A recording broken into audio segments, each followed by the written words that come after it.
പരിശുദ്ധ അമ്മയുടെ മാധ്യസ്ഥത്തോട് ചേർന്ന് പ്രാർത്ഥിക്കുന്ന 33 ദിനങ്ങളിലെ ആദ്യത്തെ ഭാഗം, ആദ്യത്തെ 12 ദിനം, ഇന്നിതാ നമ്മൾ 12ാം ദിനത്തിലേക്ക് പ്രവേശിച്ചിരിക്കുകയാണ്.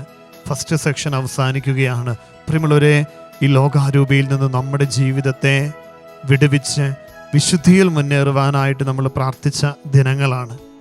ഈ ദിനത്തിൽ ഈശോ നമ്മളോട് പറയുന്ന മനോഹരമായ ഒരു കൃപയുടെ വചനമുണ്ട്. ദൈവസന്നിധിയിലേക്ക് നീ തിരിച്ചു വരണം. നിനക്ക് ആദ്യമുണ്ടായിരുന്ന സ്നേഹത്തിലേക്ക് തിരിച്ചു വരണം. വെളിപാട് 2-ാം അധ്യായത്തിൻ്റെ 4-ാം തിരുവചനം. എങ്കിലും നിനക്കെതിരെ എനിക്കൊന്ന് പറയാനുണ്ട്. നിനക്ക് ആദ്യമുണ്ടായിരുന്ന സ്നേഹം നഷ്ടമായിരിക്കുന്നു, കൈവിടിഞ്ഞിരിക്കുന്നു. അതെവിടെ നിന്നാണ് നഷ്ടപ്പെട്ടതെന്ന് തിരിച്ചറിഞ്ഞ് ആദ്യ സ്നേഹത്തിലേക്ക് മടങ്ങി വരുവാൻ. പ്രിയമുള്ളവരെ, നമ്മുടെ ഈ ആത്മീയ ജീവിതത്തിൽ സംഭവിക്കുന്ന ഒരു കാര്യമാണ് പ്രാർത്ഥനയിലും ആധ്യാത്മിക കാര്യങ്ങളിലുമുള്ള ഒരു അലംഭാവം. ഇത്രയൊക്കെ മതി, ഇനി ഒത്തിരി പ്രാർത്ഥിക്കുന്നതിൽ അർത്ഥമില്ല, അല്ലെങ്കിൽ ഒത്തിരി പ്രാർത്ഥിച്ചതുകൊണ്ട് യാതൊരു ഗുണവുമില്ല. ഇങ്ങനെയൊക്കെയുള്ള ചിന്തകളിലൂടെ കടന്നു പോകുമ്പോൾ നമ്മൾ അറിയാതെ ദൈവത്തിൻ്റെ ഒരു ചൈതന്യം നമ്മളിൽ നിന്ന് നഷ്ടപ്പെട്ടു പോവുകയാണ്. നമ്മൾ നമ്മുടെ ഭവനങ്ങളിൽ രാത്രിയാകുമ്പോൾ വെളിച്ചം കത്തിക്കാറുണ്ട്, ലൈറ്റ് ഇടാറുണ്ട്. പ്രിയമുള്ളവരെ ഓർക്കണം, ഈ വെളിച്ചം കടന്നു വരുമ്പോൾ ആ ഇടത്തിലുള്ള അന്ധകാരം മുഴുവൻ മാറുകയാണ്. അന്ധകാരത്തെ അതിജീവിക്കുന്ന പ്രകാശമായിട്ട് കടന്നു വരുന്നതാണ്, ജീവിതത്തിൻ്റെ അന്ധകാരത്തെ അതിജീവിക്കുന്ന പ്രകാശമായിട്ട് കടന്നു വരുന്നതാണ് യേശു സാന്നിധ്യം. അപ്പം നമ്മുടെ ഉള്ളിൻ്റെ ഉള്ളിൽ ഈ ദൈവ ചൈതന്യം ഉണ്ടാകുമ്പോൾ തിന്മയുടെ ഇരുട്ടിനെ, അന്ധകാരത്തെ അതിജീവിച്ച് പ്രത്യാശയോടെ മുന്നേറുവാനായിട്ട് നമുക്ക് സാധിക്കും. ഈശോ നമ്മളെ ഓർമ്മപ്പെടുത്തുകയാണ്, പ്രാർത്ഥനയിലും ആത്മീയ കാര്യങ്ങളിലുമുള്ള അലംഭാവം, ഒരു മടി, അത് മാറ്റിവെച്ച് ദൈവകൃപയോട് ചേർന്ന് നിൽക്കുവിൻ. പരിശുദ്ധ അമ്മ നമ്മളെ പഠിപ്പിക്കുന്നതും അത് തന്നെയാണ്. ഈശോയുടെ സന്നിധിയിലേക്ക് ചേർന്ന് നിൽക്കുന്ന കുടുംബ പ്രാർത്ഥനയിൽ, വിശുദ്ധ ബലിയിൽ, ആത്മീയ കൃത്യങ്ങളിൽ ചേർന്ന് നിന്ന് ദൈവത്തോട് അടുപ്പമുള്ളവരായിട്ട് എന്നും മുന്നേറുവാൻ പരിശുദ്ധ അമ്മയുടെ മാധ്യസ്ഥം പ്രത്യേകമായിട്ട് നമുക്ക് യാചിക്കാം, നമുക്ക് പ്രാർത്ഥിക്കാം. ഇതാ ആദ്യത്തെ 12 ദിനങ്ങൾ ഇത് ലോകാരൂപിയിൽ നിന്നുള്ളൊരു മോചനത്തിന് വേണ്ടി നമ്മൾ പ്രാർത്ഥിക്കുകയായിരുന്നു. ഈ 12 ദിനങ്ങളിലെ ശുശ്രൂഷകളിലൂടെ ദൈവമേ ഞങ്ങളെ നയിച്ചതിന് നന്ദി പറയുന്നു. ഈ ദിവികാരുണ്യ ആരാധനയിൽ പ്രത്യേകമായിട്ട് ലോകത്തിൻ്റെ അരൂപിയിൽ നിന്നും ദൈവത്തിൻ്റെ ചൈതന്യത്തിലേക്ക് നടന്നെടുക്കുവാൻ ഞങ്ങളെല്ലാവരെയും ശക്തിപ്പെടുത്തണമേ, അനുഗ്രഹിക്കണമേ എന്ന് പ്രാർത്ഥിച്ച് ദിവികാരുണ്യ ആരാധനയിലേക്ക് നമുക്ക് പ്രവേശിക്കാം.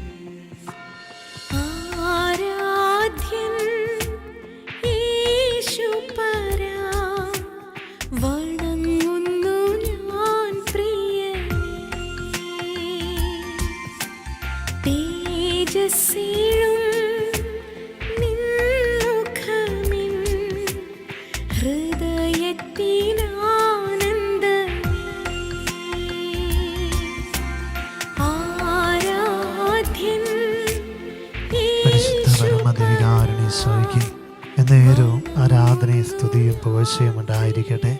കരങ്ങൾ കൂപ്പി നമ്മുടെ മധ്യത്തിലേക്ക് നൽകിയിരിക്കുന്ന ദിവികാരുണ്യേശ്വയെ നമുക്കൊന്ന് നോക്കാം. തമ്പുരാൻ്റെ വലിയ കൃപയോർന്ന സാന്നിധ്യമാണ്. ദൈവമേ, ഞങ്ങളുടെ ജീവിതങ്ങളെ തൊട്ടനുഗ്രഹിക്കണമേ. വിമല ഹൃദയ പ്രതിഷ്ഠയ്ക്കായിട്ട് പരിശുദ്ധ അമ്മയോട് ചേർന്ന് പ്രാർത്ഥിച്ച് ദിവികാരുണ്യ സന്നിധിയിൽ നിന്ന് കൃപകളും അനുഗ്രഹങ്ങളും യാചിക്കുന്ന ഈ ദിവസങ്ങളിൽ ഇതാ പ്രിയമുള്ളവരെ, ആദ്യത്തെ ഘട്ടത്തിൻ്റെ 12ാം ദിനം, ആദ്യത്തെ ഘട്ടം 12 ദിനങ്ങൾ, 12ാം ദിനത്തിൽ നമ്മൾ എത്തി നിൽക്കുമ്പോൾ ഇതാ ഈ ദിനങ്ങളിലൂടെ എല്ലാം നമ്മുടെ വ്യക്തി ജീവിതത്തെ വിശുദ്ധീകരിക്കുവാൻ, ലോകാരൂപിയിൽ നിന്ന്, തിന്മയുടെ ബന്ധനങ്ങളിൽ നിന്ന് വിടുതൽ പ്രാപിക്കുവാൻ ആഗ്രഹിച്ച് നമ്മൾ പ്രാർത്ഥിക്കുകയായിരുന്നു. പരിശുദ്ധാത്മാവിൻ്റെ വലിയൊരു ചൈതന്യത്തിൻ്റെ സ്വീകരണത്തിനായിട്ട് നമ്മൾ ഒരുങ്ങുകയായിരുന്നു. കർത്താവേ, ഞങ്ങളുടെ ജീവിതത്തിൽ പലപ്പോഴും പ്രാർത്ഥിക്കണമെന്ന് ആഗ്രഹമുണ്ട്, പക്ഷേ ആത്മീയ കാര്യങ്ങളോടൊക്കെ ഒരു മടുപ്പ്, ഒരു മന്ദത, ഒരു താല്പര്യക്കുറവ്, ഇത്രയൊക്കെ മതി എന്നൊക്കെയുള്ള ചില ചിന്തകൾ കടന്നു വരാറുണ്ട്. ചിലപ്പോഴെങ്കിലും ഈശോയെ ഇങ്ങനെയൊക്കെ പ്രാർത്ഥിച്ചിട്ടും യാതൊരു ഫലവുമില്ലല്ലോ എന്നൊക്കെയുള്ള ചില നിരാശയുടെ ചിന്തകൾ ഞങ്ങളുടെ മനസ്സിൽ കടന്നു വരാറുണ്ട്. ഈശോയെ, ഞങ്ങളുടെ മനസ്സിൻ്റെ, ഹൃദയത്തിൻ്റെ വിചാരങ്ങളാണിതെല്ലാം. നിന്റെ സന്നിധിയിലേക്ക് ചേർത്ത് വയ്ക്കും. ഞങ്ങളുടെ ജീവിതങ്ങളെ അറിയുന്ന കർത്താവേ, പലപ്പോഴും ഞങ്ങളിലുള്ള ഈ ഒരു ലോകാരോപിയുടെ ഒരു മേഖല ഞങ്ങൾ സമർപ്പിക്കുകയാണ്. ഈശോയുടെ സന്നിധിയിൽ ഒന്ന് പ്രാർത്ഥിച്ച് പ്രിയമുള്ളവരെ, ദിവികാരുണ്യ നോക്കിക്കേ, ഇത് പ്രാർത്ഥിക്കുവാനായിട്ടുള്ളൊരു മടി, കുടുംബ പ്രാർത്ഥനയിൽ ഒരു തീഷ്ണതയില്ലായ്മ, വിശുദ്ധ ബലിയിൽ പങ്കെടുക്കുവാൻ ഒരു താല്പര്യക്കുറവ്, അനുദിന ഭക്തകൃത്യങ്ങളോടൊരു അകൽച്ച, ആവർത്തന വിരസത കൊണ്ട് വരുന്ന ഒരു അകൽച്ച കർത്താവെ ഞങ്ങളുടെ ജീവിതത്തിൽ ഞങ്ങൾ അറിയാതെ കടന്നു വന്നിട്ടുണ്ട്. ഈ ഒരു അവസ്ഥയിൽ നിന്ന് ഞങ്ങൾക്ക് പൂർണ്ണമായി വിടുതൽ നൽകണമേ, മോചനം നൽകണമേ. ഉണർവോടെ, ഇരട്ടി കരുത്തോടെ, ശക്തിയോടെ പ്രാർത്ഥനയിൽ മുന്നേറുവാൻ ദിവികാരുണ്യ ഈശോയെ ഞങ്ങളെല്ലാവരെയും അനുഗ്രഹിക്കണമേ. പാപത്തിൻ്റെ മാർഗങ്ങളെ തിരിച്ചറിഞ്ഞ് ഉപേക്ഷിക്കുവാൻ നിനക്ക് ആദ്യമുണ്ടായിരുന്ന സ്നേഹം, ആ ഒരു കൃപയിലേക്ക് നടന്നെടുക്കുവാൻ ദിവികാരുണ്യനാഥ ഞങ്ങളെ അനുഗ്രഹിക്കണമേ. കരങ്ങൾ കൂപ്പി നമ്മുടെ പ്രാർത്ഥനകളെ, നിയോഗങ്ങളെ ഈ തിരുവൽധാരയിലേക്ക് ചേർത്ത് വയ്ക്കാം. ഇന്നത്തെ നമ്മുടെ ജീവിത ഉദ്യമ മേഖലയിൽ ഇത് ദിവികാരുണ്യ ഈശോയുടെ ഒരു ആശീർവാദം. പ്രിയമുള്ളവരെ, ഈശോ നമ്മളെ ആശീർവദിച്ചാൽ നമ്മുടെ എല്ലാ ഉദ്യമ മേഖലകൾ, യാത്രകൾ അനുഗ്രഹിക്കപ്പെടും. കർത്താവെ, പ്രാർത്ഥന ചോദിച്ച് എല്ലാവരും സമർപ്പിക്കുന്നു.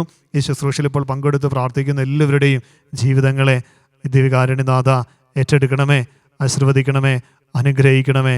ഭക്തിയോടെ നിയോഗങ്ങൾ ചേർത്ത് വെച്ച് ദിവികാരുണ്യ ഈശോയുടെ ആശീർവാദം നമുക്കൊന്ന് ചേർന്ന് സ്വീകരിക്കാം.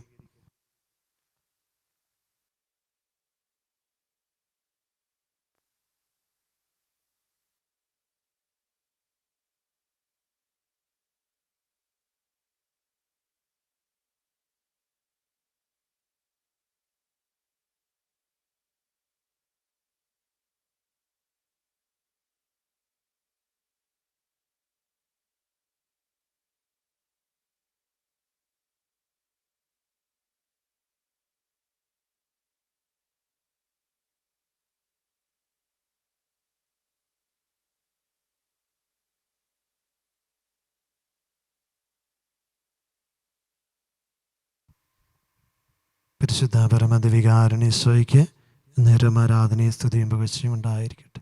പരിശുദ്ധ പരമദിവികാരുണ്യ ഈശോയ്ക്ക് നേരം ആരാധനയും സ്തുതിയും പുകഴ്ചയും ഉണ്ടായിരിക്കട്ടെ. പരിശുദ്ധ പരമദിവികാരുണ്യ ഈശോയ്ക്ക് നേരം ആരാധനയും സ്തുതിയും പുകഴ്ചയും ഉണ്ടായിരിക്കട്ടെ.